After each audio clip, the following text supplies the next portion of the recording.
자, 우리 성경에는 귀 있는 자는 들을지어다, 귀 있는 자는 들을지어다, 이런 말씀이 많이 있습니다. 왜 이런 말씀을 하는가 하면은 듣는다고 다 아는 것이 아니기 때문에 그렇습니다. 들어도 알지 못하고 보아도 깨닫지 못하는 그런 사람들이 많기 때문에 그렇습니다. 그래서 저는 항상 성경을 보고 설교를 들을 때마다 주여 내 귀를 열어주십시오, 내 눈을 열어주십시오, 보이게 하시고 깨달아지게 하옵소서, 그런 기도를 해야 됩니다. 또 성경이 쉬운 것 같은데 쉽지 않는 것은 이게 기록된 것이 어떤 사건이 일어난 순서대로 이렇게 기록해 놓지 않습니다. 여러 가지 사건 중에서 기록하는 성경 기자들이 자기가 중요하다고 하는 이 순서대로 배치를 시켜놓는 것입니다. 그렇기 때문에 성경 전체의 어떤 문맥을 알지 못하면 이 성경을 한번 봐서는 이해가 잘 안 됩니다. 오늘 14절부터 읽은 내용이 그런 내용인데, 14절은 제자들이 믿음 없는 것과 마음이 완악한 것을 꾸짖는 내용이 나오고, 15절은 또 이르시되 너희는 온 천하에 다니며 만민에게 복음을 전파하라 되어 있습니다. 그리고 이 상황을 모르면 14절하고 15절은 같은 장소에서 말씀하는 것처럼 이렇게 느껴질 수 있습니다. 그런데 14절 말씀은 예루살렘에서 예수님이 지금 하시는 말씀입니다. 15절 말씀은 마태복음 28장 보면 갈릴리 어떤 산에서 하는 말씀이에요. 그래서 공간적 차이, 시간적 차이가 있음에도 불구하고 마가가 같은 이렇게 딱 자리에 놔둔 것은 의도가 있다는 것입니다. 왜 이런 의도를 가지고 말씀하는가 보면은 요 15절을 마지막 예수님의 유언과 같은 말씀을 하시는데 누구에게 말씀하는가? 그 대상이 누구입니까? 믿음이 없어서 책망받는 사람들, 마음이 완악해서 꾸짖음 당한 사람들, 그런 사람에게 이 명령을 내리는 것입니다. 우리가 이런 걸 보면 이해가 잘 안 됩니다. 이런 마지막 명령을 할 것 같으면 적어도 누구에게 명령을 해야 되겠습니까? 믿음이 좋은 사람, 예수님의 책망받지 않은 사람, 칭찬받는 사람, 이런 사람에게 부탁을 해야 될 것 같은데 오히려 믿음 없다고 책망받는 제자들에게, 또 마음이 완악하다고 꾸짖는 그 제자들에게 하는 것처럼 이렇게 보이게 하기 위해서 이렇게 서로 다른 장소, 다른 시간대에 일어난 일을 같이 이렇게 나란히 배치해 놓고 있는 것입니다.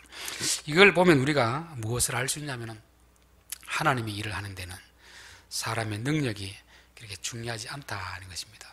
세상 일을 할 때는 회사에서도 실력 있는 사람들, 능력 있는 사람 뽑아가지고 쓰잖아요. 그렇죠? 월급을 많이 주고 그런데 왜 그러냐면 세상의 일은 그 사람을 이용해서 어떤 일을 시키기 때문에 그런 것입니다. 하나님이 우리에게 일을 시키는 것은 우리를 이용하려는 것이 아닙니다. 하나님이 일하시면서 우리가 그 일에 동참시키는 것입니다. 그렇기 때문에 하나님이 능력자이기 때문에 우리가 실력이 있어도 되고 없어도 되고 그건 그렇게 중요하지 않습니다. 이 모세를 부를 때 보면은 하나님이 너가 가서 이스라엘을 애굽에서 건져내라 할 때 모세가 이런저런 핑계를 많이 댑니다. 하나님, 사람 잘못 봤습니다. 저는 이미 나이도 늙었고 말도 잘 못하고 저는 갈 수 없습니다. 그럴 때 하나님이 그 입술을 누가 지었느냐, 네가 말을 잘 못하면 말 잘하는 형이 있지 않느냐, 형을 붙여줄게, 걱정하지 말라고 하는데도 모세는 어떻게 하면 계속 핑계대는 거죠. 왜 그런가 하면 이게 겸손한 것 같은데 겸손한 게 아닙니다. 이 교만한 것이죠. 하나님의 일은 시키면 하면 하나님이 하시는데 자기 능력으로 하는 것처럼 그렇게 이 사람이 겸손한 척 이렇게 포장을 하는 것입니다. 이게 바로 교만한 것이죠. 제가 직장생활 한 7년을 하고 나서 이제 신학을 하라는 권유를 받았을 때 제 마음속에 딱 드는 생각이 뭐냐면 아이고 무슨 그런 소리 하십니까? 저는 아닙니다. 할 생각도 없고 저는 그런 능력도 안 되고 또 적어도 신학을 하려고 하면은 어렸을 때부터 조금 더 빗나가지 않고 그냥 FM대로 신앙생활을 딱 한 사람이 하는 거지 제가 어떻게 하겠습니까? 그래서 단호하게 거절했습니다. 근데 시간이 지나면서 계속 저에게 어떤 압박감을 늘려오면서 그래도 해라는 감동이 왔을 때 모세의 이야기가 제게 제일 감동이 되었습니다. 아, 하나님이 이런 내가 능력을 갖추어서 내가 자격이 된다고 사는 게 아니구나. 하나님이 시키면 비록 본인이 봤을 때는 자격이 안 되더라도 해야 되는구나. 그걸 느꼈습니다. 이게 이제 교회 일하고 세상이라고 다릅니다. 세상은 충분히 자격을 갖추어야 할 수 있는 그런 일이지만 교회 일은 하나님이 부르시면 예, 알겠습니다. 비록 제가 실력은 없지만 하나님이 부르시니까 하겠습니다. 이게 아주 겸손한 태도예요. 대체로 어떻습니까? 일을 맡기면 아이고 저는 뭐 믿음도 없고 능력도 없고 자꾸 핑계대잖아요. 이게 하나님을 잘 몰라서 그렇습니다. 그래서 이걸 알면 우리는 하나님 앞에 핑계댈 수가 없습니다. 내 능력 없는 걸 하나님 압니까 모릅니까? 알고 부르잖아요. 여기도 믿음 없는 것과 마음이 완한 것을 꾸짖으시고 그리고 이렇게 일을 맡기는 이유가 바로 그런 것입니다. 또 믿음 없는 사람을 부르는 이유는 뭐냐면 믿음 없는 사람, 믿음이 없다가 믿어지는 사람은 믿음이 없는 사람의 심정을 잘 이해를 합니다. 그런데 어려서부터 정말 착실히 믿음대로 살았던 사람들은 일을 맡겨놓으면요 믿음 없는 사람들을 잘 이해를 못합니다. 그래서 이 들어야 될 대상자들을 이해할 수 있는 사람을 하나님 뽑아 쓰시기 위해서 믿음 없는 제자들을 불러서 쓰시는 것입니다. 우리나라에도 보면 이제 대통령이라든지 뭐 장관이나 될 때 보면 흑수저, 금수저가 있잖아요. 그렇죠? 금수저를 지도자로 세우면 백성들의 심정을 이해하겠습니까? 못하겠습니까? 못합니다. 오히려 어릴 때 가난하고 서름 당하고 이런 사람이 지도자가 되면 가난한 사람들을 이해할 수 있기 때문에 그런 공감하는 차원에서 하나님 이런 제자들을 들어 쓰시는 것입니다. 그래서 구약에도 보면 우상을 만들어가 섬겼던 아론 같은 사람을 쓰는 것입니다. 오늘날 시대로 보면 당장 어떻게 해야 됩니까?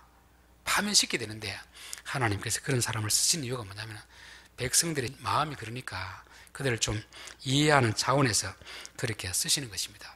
그래서 우리가 환경이 어떠한지 그거는 그렇게 중요하지 않습니다. 오히려 그 우리의 열악한 환경이 많은 사람들에게 공감을 불러올 수 있기 때문에 오히려 하나님은 더 쓰실 수 있는 것입니다. 고린도전서 1장 26절에 보면 형제들아 너희를 부르심을 보라 육체를 따라 지혜로운 자가 많지 아니하며 능한 자가 많지 아니하며 문벌 좋은 자가 많지 아니하도다. 너희 중에 가난한 자, 실력 없는 자 그런 자들 불러가지고 그런 똑똑한 자들을 부끄럽게 한다는 것입니다. 왜냐하면 너희로 하여금 자랑하지 못하도록. 그래서 세상에서 사람을 쓰는 방식하고 교회가 사람을 쓰는 방식은 다릅니다. 자, 오늘 16절 믿고 세례를 받는 사람은 구원을 얻을 것이요 믿지 않은 사람은 정죄를 받으리라. 우리가 복음을 전했을 때 두 부류의 반응이 나타납니다. 한 부류는 그 복음을 믿고 세례를 받는 사람이 있고 한 부류는 믿지 않는 사람이 있습니다. 그러니까 우리가 전한다 하더라도 믿고 안 믿고는 우리가 할 수 있는 게 아니죠. 하나님이 하시는 것이고 또 듣는 사람에 의해서 결정되는 것입니다. 믿고 세례를 받는다는 것은 1차적으로 내가 죄인인 걸 믿어야 됩니다. 예수님을 믿기 위해서는 내가 죄인임을 믿는 사람이 예수님을 믿지 내 스스로 어렵다 생각하는 사람은 믿지 않습니다. 나는 죄인이고 또 이 죄의 결과는 죽음이다. 심판이다. 이걸 믿어야 됩니다. 그럴 때 사람들은 아, 내게 구원자가 필요하구나 생각하고 예수님을 믿게 되는 것입니다. 그런데 내가 죄인이라는 걸 알 수 있는 것은 어떻게 알게 되겠습니까? 물론 뭐 세상에서 여러 가지 악한 일을 많이 한 사람은 죄인이라고 하지만 그 죄인하고 성경이 말하는 죄인은 다릅니다. 자, 그럼 하나님 앞에 지은 죄는 뭡니까? 하나님을 하나님으로 인정하지 않는 거잖아요.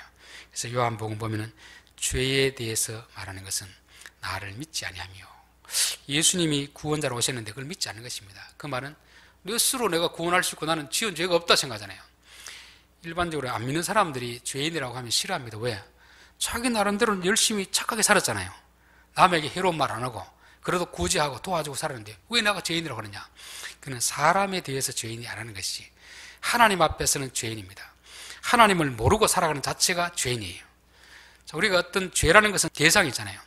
예를 들면 남편이 바람을 피워서 아내에게 죄를 지었습니다. 그러면 누구에게 용서를 받아야 됩니까? 아내에게 사과하고 용서를 받아야 되잖아요. 그런데 아내에게는 사과 안 하고 자녀들에게 잘해준다고 해서 아내와 관계가 회복은 안 되잖아요. 죄를 지었으면 지은 대상에 대해서 해결을 받아야 되는 것입니다. 성경이 말하는 뭐 죄, 지옥 간다는 것은 우리가 세상 사람들과 지은 죄 때문에 그런 게 아닙니다. 하나님 앞에 지은 죄 때문에 그렇죠. 그게 뭐냐면 하나님을 하나님으로 인정하지 않는 것이죠. 내가 하나님으로 인정하는 것, 이게 바로 죄인 것입니다. 그렇기 때문에 성경에서 말하는 죄는 하나님을 안 믿는 것이 죄이다. 그래서 이것은 어떻게 알 수 있습니까? 성령이 우리에게 깨닫게 해주셔야만 알 수 있습니다. 그게 뭐냐면 성령 세례입니다. 성령 세례. 성령께서 우리에게 깨닫게 해주시면 아하, 내가 죄인이구나. 이대로 살면 심판을 받겠구나. 예수님을 믿어야 되겠구나. 이렇게 하는 것이 바로 성령님이 하시는 것이고, 이게 성령 세례인 것입니다. 그래서 믿고 세례를 받는 자는 구원을 받을 것이요, 믿지 않은 자는 정죄를 받으리라 되어 있습니다. 자, 그 다음에 17절, 믿는 자에게는 이런 표적이 따르리니 곧 그들이 내 이름으로 귀신을 쫓아내며 새 방언을 말하며 뱀을 집어 올리며 무슨 독을 마실지라도 해를 받지 아니하며 병든 사람에게 손을 얹은 즉 나으리라 하시더라. 요 17절 18절을 문자 그대로 이해하는 그런 사람들이 있습니다. 여러분, 기적이라는 것은 하나님 쪽에서 행하시는 것입니다. 일반적인 상황에서 행하는 게 아니고 특별한 상황에서 행하는 것이 기적입니다. 자, 그런데 이제 오늘 신학적으로 보면 우리 교회도 두 부류의 어떤 사람들이 있습니다. 한 부류는 성경에 일어난 기적은 지금도 똑같이 일어난다고 믿는 사람들이 있습니다. 이걸 은사, 지속론자라고 합니다. 또 한 부류는 성경에 일어났던 이 기적은 그 당시에 일어나고 지금은 안 일어난다고 믿는 사람이 있습니다. 여기에 은사, 중주론자입니다. 교단마다 조금 차이가 있는데요. 은사, 지속론자들은 성경에서 일어난 기적은 지금도 일어난다고 하기 때문에 어떤 일만 있으면 기도를 계속합니다. 그런데 여러분, 일어납니까 안 일어납니까? 이런 일이 일어난다는 말도 어느 정도는 맞고 안 일어난다는 말도 맞습니다. 근데 중요한 것은 구별을 해야 됩니다. 구별. 성경이 기적을 말할 때는 특별한 상황에서 하나님의 주권적인 역사로 일어나는 것입니다. 일반적인 상황에서 기적이 하나님이 일으키지 않습니다. 일반적인 상황에서 이렇게 사람 일을 할 수 없는 광야에서는 하나님이 하늘에서 만나를 내려주십니다. 가나안에 들어가면 일을 할 수 있으니까 만나를 내려주지 않습니다. 근데 은사, 지속론자들은 가나안에 가서도 자꾸 기도하는 것입니다. 뭘 내려달라고? 만나를 내려달라고. 이건 하나님을 모르는 것입니다. 그리고 또 은사, 중지론자들은 뭐냐면 하나님이 안 해준다고 믿기 때문에 특별한 상황에도 기도를 하지 않습니다. 특별한 상황에 하나님이 기적을 베풀 수 있거든요. 그래서 지금도 보면 초대 교회 같은 똑같은 기적은 일어나지 않습니다. 그러나 선교지라든지 우리나라도 복음이 처음 들어올 때는 그런 일이 일어났습니다. 그러나 지금은 많이 일어나지 않잖아요. 왜 그런가 하면 상황에 따라서 하나님이 역사하는 것이 다릅니다. 그래서 우리가 상황에 따라서 일반적인 상황에서는 일반적인 법칙을 따라가는 게 지혜로운 것이고, 특별한 상황에서는, 이럴 때는 인간이 할 수 없는 상황에서는 하나님께 기도하면 하나님의 주권적 섭리로서 베풀어 줄 수 있는 것입니다. 이게 우리의 이제 바른 자세인 것이죠. 자, 여기서 보면 믿는 사람에게는 하나님이 믿기만 하는 게 아니고 능력을 주신다는 것입니다. 귀신을 쫓아내고 새 방언을 말하는 능력을 주십니다. 그래서 믿는 사람과 믿지 않는 사람은 생각이 다르고 말이 다른 것입니다. 귀신을 쫓아내는 것도 그냥 귀신 들린 사람 쫓아낼 수도 있지만 우리 안에 뭐가 있습니까? 더러운 생각들이 많이 들어가 있습니다. 이거를 쫓아내는 것입니다. 그래서 하나님이 인간의 능력으로 못 고칠 때는 병을 고칠 수 있는 능력도 주십니다. 그러나 사람이 다 고칠 수 있을 때는 그런 능력을 안 주세요. 왜? 일반적 상황이기 때문에 그렇습니다. 선교사 파송받은 사람이 하나님 앞에 기도했습니다. 하나님, 우리에게도 사도행전 2장의 방언을 주십시오. 선교사님들이 제일 힘든 게 언어를 배우는 거거든요. 언어, 그렇죠? 언어를 배워가지고 그 사람들 깊이 있는 대화를 하기 위해서는 몇 년이가 되지 않습니다. 그러니까 제일 힘드니까 하나님, 우리에게도 이런 은사를 주시면 쉽게 주의 말씀을 전할 수 있을 텐데 하나님 응답해 주셨을까요? 안 해주셨을까요? 안 해주셨습니다. 공부해라, 공부. 공부하면 되는데 왜 그런 걸 요구하느냐? 공부해야 될 때 사람들은 자꾸 이런 걸 구하는 것입니다. 이게 이제 악한 세대들. 그래서 우리가 하나님의 기적, 표적에 대해서 바른 생각을 가져야 된다. 바른 생각. 그것을 말씀하고 있습니다. 또 여기 보면 뱀을 집어 올리며 무슨 독을 마실지라도 해를 받지 아니하고 병든 사람에게 손을 얹은 나으리라 되죠. 뱀을 손을 잡으면 어떻게 됩니까? 사람들이 독사에 물리면 죽겠죠. 농약 마시면 어떻게 됩니까? 그래서 죽습니다. 그렇죠. 그런데 예전에는 문자적으로 이 말씀을 받아들여 가지고 진짜 뱀을 잡는 사람이 있었습니다. 농약을 먹는 사람이 있었습니다. 죽을까요? 안 죽을까요? 죽습니다. 하나님 시험하는 거거든요. 하나님 시험. 이 마태복음 4장에 보면은 마귀가 와서 뭐라고 하냐면은 내가 하나님 아들이면 성전 꼭대기 올라가지고 뛰어내리라. 천사들을 통해서 너를 붙들어 줄 것이다 했습니다. 근데 예수님이 뛰어내렸습니까? 뭐라고 했습니까? 하나님 시험하지 마라. 위에서 뛰어내리면 죽게 만든 것이 하나님의 중력의 법칙인데 그걸 어기고 뛰어내리면서도 살려줄 것이다. 이게 하나님을 시험하는 것입니다. 그래서 그 구절은 시편 91편에 있거든요. 91편 1절에 보면 지존자의 은밀한 곳에 거주하며 전능자의 그늘 아래에 사는 자여. 그런 사람 하나님이 어려운 가운데서 구해줄 것이다. 이런 표현이 있는데 요거를 그대로 가져와가지고 뛰어내려봐라 이렇게 하는 것입니다. 높은 곳 뛰어내리는 것은 지금 하나님의 말씀에 거하는 겁니까? 바깥에 가는 겁니까? 바깥에 가는 거죠. 바깥에 거하면서 하나님께 도와주시길 구하는 것은 하나님 시험하는 것입니다. 그래서 우리가 늘 하나님 은혜를 구할 때 일반적인 상황에서는 일반적인 은혜를 구해야 됩니다. 그래서 특별한 상황에서 우리가 아무리 해도 안 될 때는 그 하나님 은혜를 구하면 하나님이 들어줄 수도 있는 것입니다. 그래서 우리가 성경을 볼 때는 문자 그대로 이해하는 게 아니고 문맥을 통해서 이해를 해야 되고 시대의 상황을 알고 이해를 해야 성경을 오해하지 않게 되는 것입니다. 자, 19절 주 예수께서 말씀을 마치신 후에 하늘로 올리시사 하나님 우편에 앉으시니라 되었습니다. 요 19절하고 우리가 또 15절하고도 여기 보면 또 시간적 간격이 있습니다. 요 너희는 복음을 전파라는 요 내용은 갈릴리 땅에서 말씀하신 것입니다. 그리고 승천하신 내용은 예루살렘이에요. 사도행전에 보면 베다니에서 예수님이 승천하신 것을 말씀하고 있습니다. 요 15절 너희들이 천하에 다니며 만민에게 복음을 전하라 할 때 그때 마태복음에서 예수님이 하신 말씀이 뭐냐면 내가 항상 너희와 함께 있으리라 했거든요. 항상 함께 있으리라 해놓고 여기는 뭐 어떻게 합니까? 하늘 올라가 버리는 거죠. 그럼 이 말이 안 맞잖아요. 항상 있는다고 했으면 있어야 되는데 있으라고 말만 해놓고 올라가 버리면 이게 어떻게 되겠습니까? 왜 이런 말씀을 하느냐 하면은 하나님은 공간을 초월해 계신 분입니다.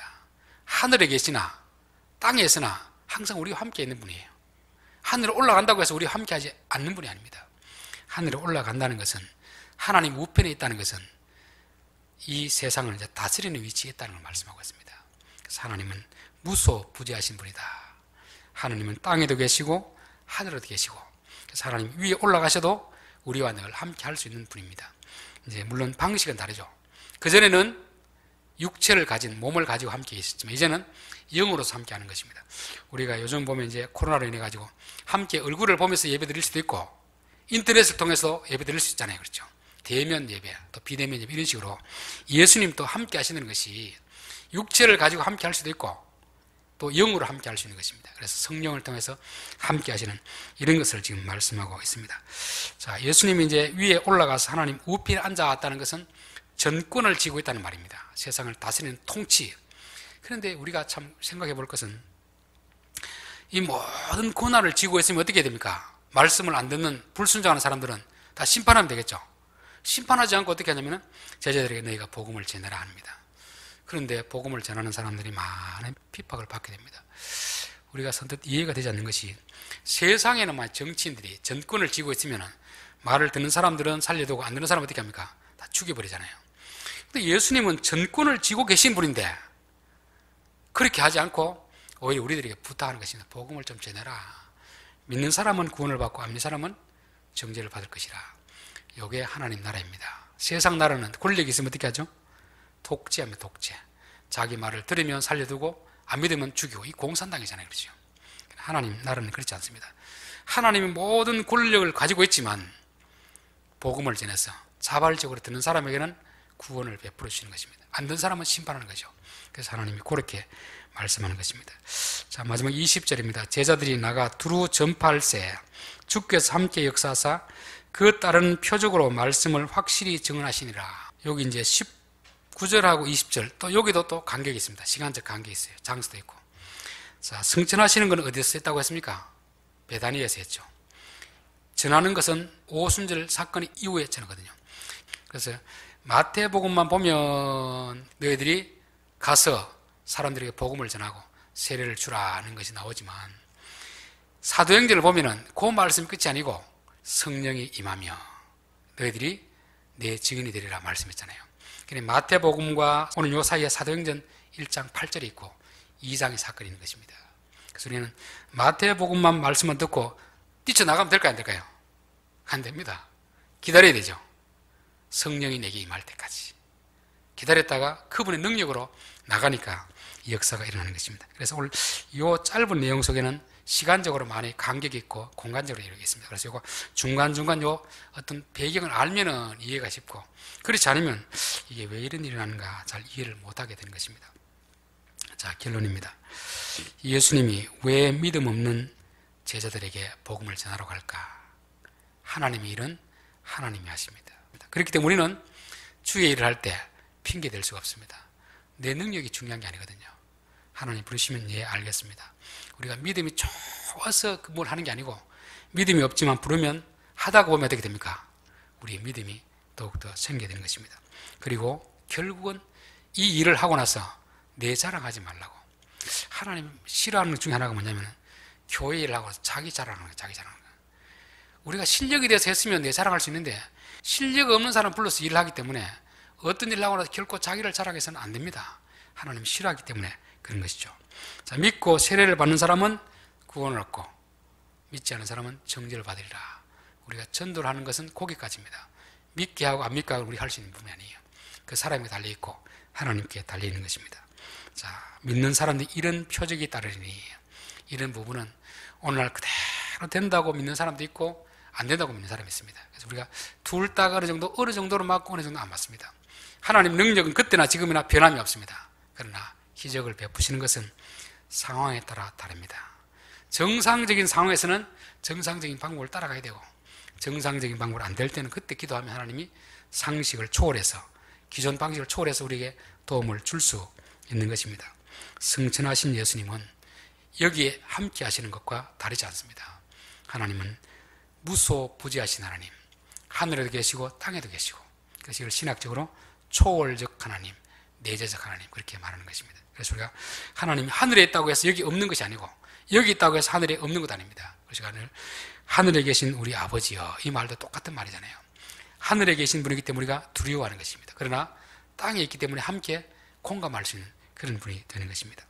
이 제자들이 나가서 두루 전파할세, 이 말은 요 중간에 뭐가 있다고 했습니까? 사도행전 2장의 사건이 있는 것입니다. 요즘은 막 부름받으면 너무 성급하게 뛰어나가는 그런 사람이 있습니다. 이게 참 조심해야 되잖아요. 그렇죠? 내게 감동이 오더라도 하나님의 능력이 내게 임할 때까지 기다려서 그 능력을 받고 나가는 것이 중요한 것입니다. 기도드리겠습니다.